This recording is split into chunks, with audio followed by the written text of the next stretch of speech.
So one of the first tools, what I was talking about earlier, is looking in the mirror and saying, I love you. I don't remember how you said that. And I started that, in my 20s. It's a long time ago, way before I was a mom or anything else. And I remember feeling like an SNL skit, looking around to make sure nobody heard me, even though I lived alone in my little apartment. And now it's almost Pavlovian. I get in the car, I look in the rearview mirror, say out loud, I love you, and a few other things that I say for me. I am a worthy person, whatever it is that I need in that given moment. I am of service to so many people, whatever, I have a whole kind of a string, but I love you is, like I said, it's almost Pavlovian at this point. It comes out of my mouth. I do it every morning. How did you come to this tool? What does it do for you guys? How long have you been doing it? Yeah, I first actually learned that through Louise Hay. And I feel like she was one of the pioneers of mirror work, really. She had, created this whole idea of it. And when I first learned it, I was like, this is too simple. This, this is too easy. Look in the mirror and you say, I love you. Like, what? And I did it and I, saw something shift and I felt awkward for a second and something, it was weird. And I had all of these emotions come up and I was like, wait a second, there's something here. And then, a few years later, when I opened my coaching practice, I started using this with clients and I could see how transformative it truly was. And it was so simple. And I was just like, wow, there's like some kind of magic here. But the real magic was just the acknowledgement of the person saying and understanding who they were and just giving themselves love. And what I realized was like so much of our day is spent on focusing on what didn't work, how much we suck, how much we screwed something up, or how, there's a wrinkle here and a saggy here. And, we just pick it on ourselves all day long.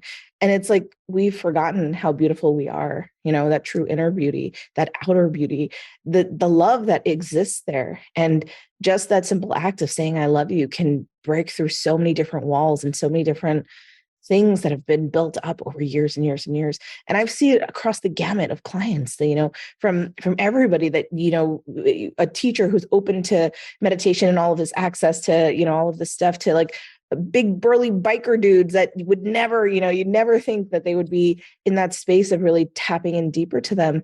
And it's been transformative across the board. And it's been beautiful to see that. So that's why it's one of my favorite exercises. And when we had the opportunity to write this, I was like, that's got to be in there because that one's special. It's really powerful. Especially when you realize you mean it. Yeah. That's when all of a sudden, I still remember, I wasn't just saying it and practicing it and looking over my shoulder to see who could see me because I was taught to do it in my eyeballs. Don't look at my hair or like the wrinkles or like anything else in the eye. Well, I didn't have wrinkles back then. Yeah, exactly. So yeah, go ahead, Valerie. Yeah, I completely agree. There's that shift that happens when you actually feel the love for yourself because we spend so much time not liking ourselves for whatever reason. Right. And when you make the connection, oh, wow, I actually love myself now. That is the pivotal moment in your life. Yeah, definitely. So you've got all kinds. Clearly you need this book. You two cannot coach everyone. Although, Latha, I think you've got enough. You've got millions on TikTok. Valerie, I didn't look at your social, so sorry. I'm sure you've got tons of people. I love your website though.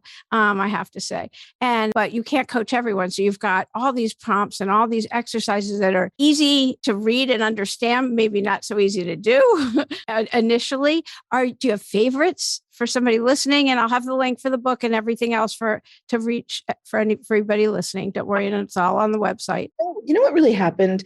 I had written my last book and it was about manifesting. And I got so many messages from people saying like, this book changed my life. Like, oh my gosh, this is like crazy. I learned this and this is what I manifest. Your book's great.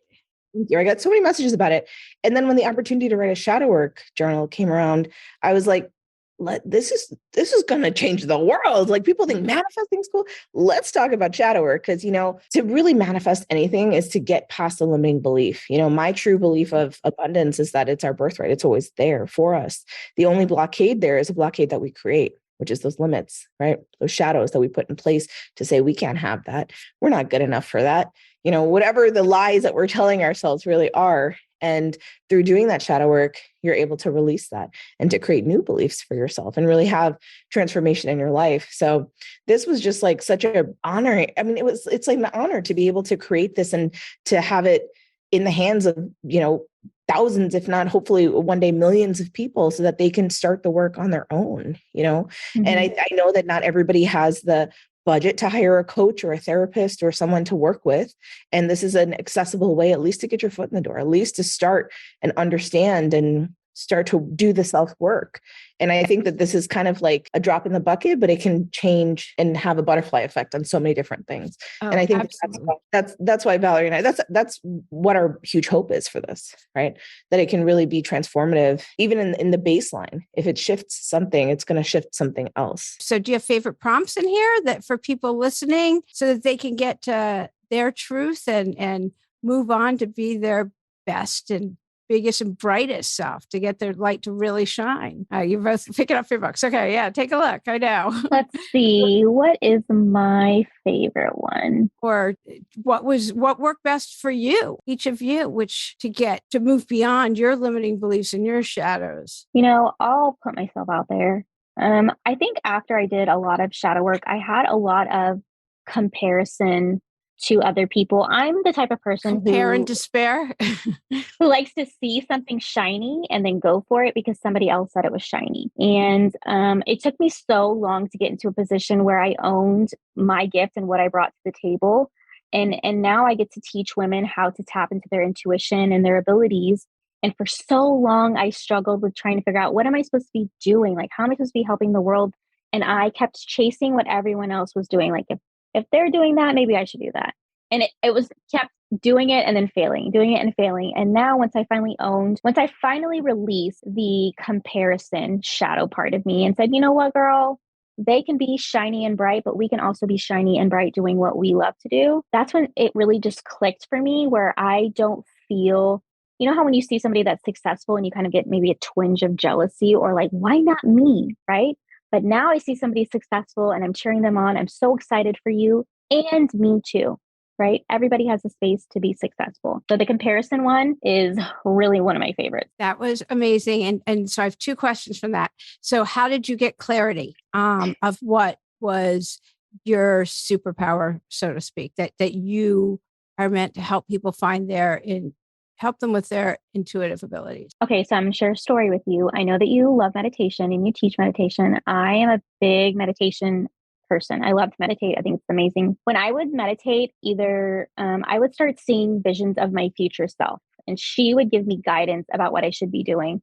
And I remember being in this meditations and just seeing her be so emotionally fulfilled. Like, she was just living her best life, right? And she would be telling me, like, you are going to have a mentorship program where you're going to be coaching women, right? You're going to be teaching women how to connect to their intuition. You're going to have a group coach. But like, she told me everything that I'm doing now. And by allowing myself to fully access the future version of me by welcoming her into my space. Because I think when we meditate, we see these beautiful things, but we're like, that's just my imagination. That's not for me, whatever. But by accepting that version of me already existed, and by following the guidance that I was continuously given over time, like shadow work, I was given guidance from the universe long, long ago to deal with my anger. Because without dealing with my anger, I wouldn't be able to move forward. Okay. And so she would tell me, like, we have this mentorship program. And the more that I understood how people were coming to me for help and how easy it was for me to tap into my intuition after I did the healing work, the more I realized I can actually help people do this. And so I started dipping my toes in. I did a little bit of hourly sessions, let's just see. And the more that I gave myself the space to practice this, it just kind of like flourished into this beautiful part of my business now, where I'm mentoring women on accessing their intuition, because there's so many women out there who want to be the successful, amazing, beautiful person that they know that they can be. But if you don't give your space to do the shadow work, if you don't give your space to do the healing, it's going to be so difficult to be able to access your intuition. And your intuition is guiding you in all your daily decisions, right? Big and small. And so again, just following the guidance is how I got here. Trusting that was my path, and stop worrying about what everyone else was doing. Everyone else, that's none of my business, right?